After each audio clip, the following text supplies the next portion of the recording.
How's it going, my RWBY friends? Sorry I did not get this video out yesterday. Barely had any sleep yesterday. I just really wanted to make that thank you video, and I didn't want to record this with like no energy at all. Plus the lighting was horrible. As you saw in the video I made yesterday, if you watched it, the lighting was like on and off. It's been really dark and rainy out, guys. In LA, you can't really see anything, I guess, but in LA, it's usually sunny. It's been super dark and rainy for like the last week, and apparently it's gonna be like that all week. So the lighting sucks, but it's not too bad right now, so we'll get this done. But it doesn't even really matter because I'm gonna do this RWBY Rewind breakdown a little bit different than usual. I'm actually just gonna pull up the clip. Whoa, okay, that was definitely not the right thing. I'm just gonna pull up the clip because it's already on YouTube, and I'm just gonna I'm not gonna play it. I think we're allowed to, but I'm not gonna play it anyway.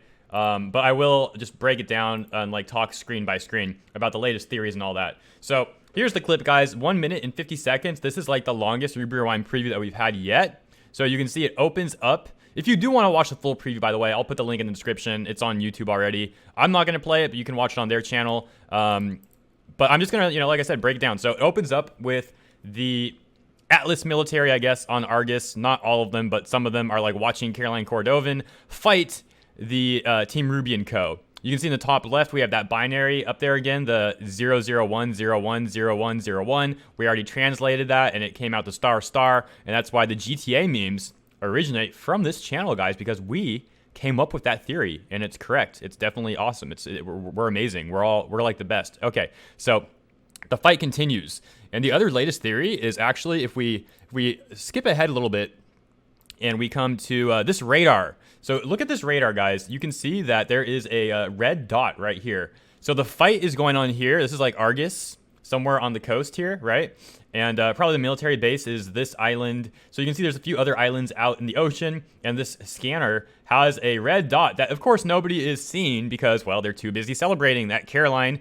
I mean, she's not doing very good in the fight, but you know how Argus people are, how Atlas people are, not Argus. They will try to skew anything. So even if Caroline's losing, they're going to be like, oh, no, she's winning. She's got this. Let's cheer for her, Bunch of nonsense that it is. But let's talk about that red dot. So there's a few reasons why that this is most likely a Grimm. I mean, number one, this is a big ocean. And you know what traditionally has some of the most dangerous Grimm in RWBY? Guys, look at that. The lighting already changed a little bit. That's weird. The ocean. The ocean is known for having some of the most dangerous Grimm in Remnant. In the ocean. Also, Menagerie has dangerous wildlife, but specifically like the ocean on the way to Menagerie was told to have extremely dangerous Grimm, and we saw the sea dragon, and pretty much any ocean in Remnant has a lot of really dangerous Grimm. On top of that fact, not just the red dot on the radar, which obviously that points to something big on the way, a single red dot, and then the fact that the waters are dangerous. There's even more proof as well. You see, Neith Monty Oom's brother, the voice actor of Ren, he tweeted that something big was coming next episode. He literally said something big is coming next episode. So all of that evidence combined makes it definitely seem like there is going to be a huge Grimm coming from the ocean, and we'll see what it could be. Another sea dragon or something entirely different. It's hard to tell. The poster had a Grimm that we might not have seen before. It was kind of hard to tell to me. It kind of looked like the Manicore's face to me. So I don't know. I kind of feel like the Grimm in the poster was just the Chapter 1 Grimm. Maybe the art style was slightly different. It didn't look big enough to be like this ocean Grimm, and the face didn't really look like it would be an ocean Grimm type thing. So I'm not thinking it's the one in the poster, but I could be wrong on that. It might be. So we'll see. But those are all the theories regarding the red dot. So let's skip forward from there. We have RWBY still trying to get up the mountain. So the popular theories with that, and I like this theory a lot, is that Crow's semblance caused her to miss, because it doesn't make sense that RWBY fell short. Obviously, we don't have that clip in this clip because that occurred last chapter in chapter 11. This is chapter 12. But just so you guys remember, basically RWBY was trying to get back onto the land. She was in rose petal burst form using her semblance, and she literally fell out of her semblance right before she got on land. And she fell off here, used Crescent Rose to dig it into the side and try to climb back up. So why would RWBY's semblance just fail like that out of nowhere? It makes absolutely no sense, right? Like, her semblance has never just failed out of nowhere like that. And she certainly didn't stop it there because, we're going to give RWBY more credit than that. I think she can just judge distance pretty well. She has some pretty impressive feats with judging distance and whatnot, though she did miss very easy snipes on Tyrion. I know he blocked a lot of them, but the first one he didn't block. She straight up missed. So, you know, I guess you can make an argument on either side. Some people would say RWBY's kind of a ditzy girl, and some would say, no, dude, she knows what's up.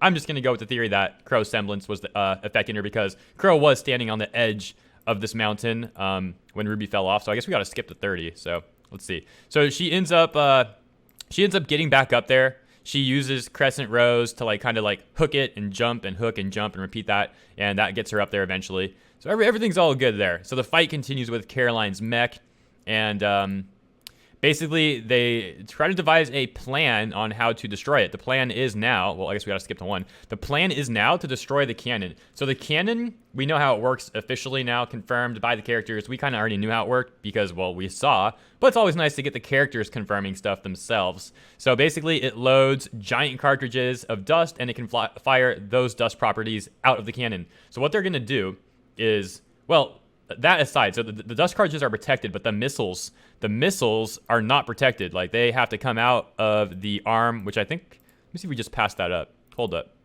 The missiles come out of the arm, like right here.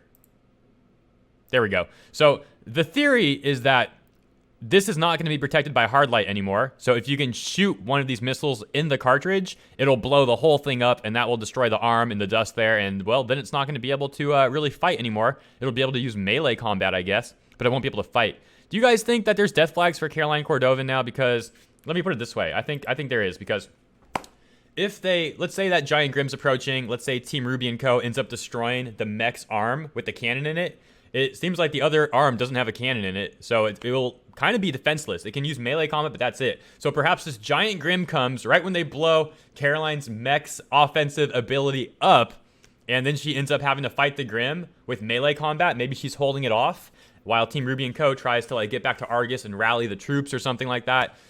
It just seems like they're setting up, like RWBY is setting this up to like disarm Caroline right before they need that mech to fight a crazy Grimm. You know what I mean? So that wouldn't be good for Caroline Cordova. Dude, it would be kind of sad if her and Maria died together. Like, imagine if Maria helps Caroline by like smashing the plane into the Grimm or something.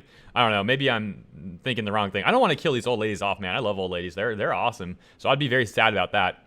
So we'll see. That's another theory. And I think that's really it for the preview, guys. Like, I think that's really it. They talk about the plan. RWBY gets in the ship. There you go. Maria gets RWBY in there, and the plan is now to get RWBY close to the arm so they can shoot it and blow it up. So that really does it for this preview, guys. Let me know what you think about those theories in the comments below, of course, and I will be seeing you there. Again, I'm really sorry about getting this video out a day late, but trust me, it was the right thing to do. It wouldn't have come out as a very good video yesterday, I don't think, so. So that's where I'm at, my friends. Let me know what you think about these theories in the comments below. If you do think it's a giant Grimm that's approaching, what kind of Grimm do you think it is? Do you think it's another Sea Dragon Grimm? Or do you think it could be something entirely new? Maybe like a giant whale with like huge legs? I don't know. What if they make it like another mech? That would be so obnoxious. People would be complaining about the Genlock stuff so much. I think it's definitely... Well, it's definitely not going to be a giant mech. That's ridiculous, right? Like a mech Grimm? No, there's no way. There's no way. They wouldn't go that far to push Genlock that they would like full on like do that. So we'll see. And hopefully Caroline doesn't die. Hopefully Maria doesn't die. Hopefully none of these characters die. I don't want Adam to die either, honestly. Dude, Adam's semblance was so sick in that last fight. I've been rewatching that. Definitely weird how they changed it and let him like make... It's not even after images, yeah, because the freaking duplicates that he creates, the juxtapose that he creates, are like sent before he's actually there. So it's like the opposite of after images. It's like he is the after image almost, like his real body. So yeah, he sends them first and then he follows it up. Pretty interesting stuff. Actually, it actually is kind of like similar to how Sun's clones work a little bit, except Adam's semblance is way cooler, and it seems like they're more effective than the clones. I don't want to turn this into a video talking about Sun and ragging on him, though. You know, Sun definitely won us over in Volume 5. I shouldn't speak for all of y'all, but he won me over somewhat in Volume 5, fighting with Gira, and, you know, he helped out in that fight. He really did. And he did some other cool things in Volume 5, so it's all good. He definitely, like, helped save Blake from that ambush. Dude, I hated that Spider Faunus girl. That actually might be my least favorite character in the show. I actually forgot about her. People have been asking me, like, who's my least favorite male character? It's, like, always Cardin, right? Who's my least favorite female character? It's always kind of hard for me to answer. But that's because I literally forgot about that stupid spider chick. Dude, I hate that friggin' font. It's so ugly and like friggin' creepy. That's the better word. It's not that she's ugly, just creepy as heck, man. Like the hair, the expression, the freaking web coming out of her hand, like the I don't know, just everything about her is like freaking creepy, and I don't miss her at all. And that's my least favorite female character in the show. You all know that now. Sorry, I really had to get this video to 10 minutes, guys, for that extra ad revenue, but we're there now, so I'm gonna end this. Okay, yo, thank you guys. I'll see ya very soon. Peace.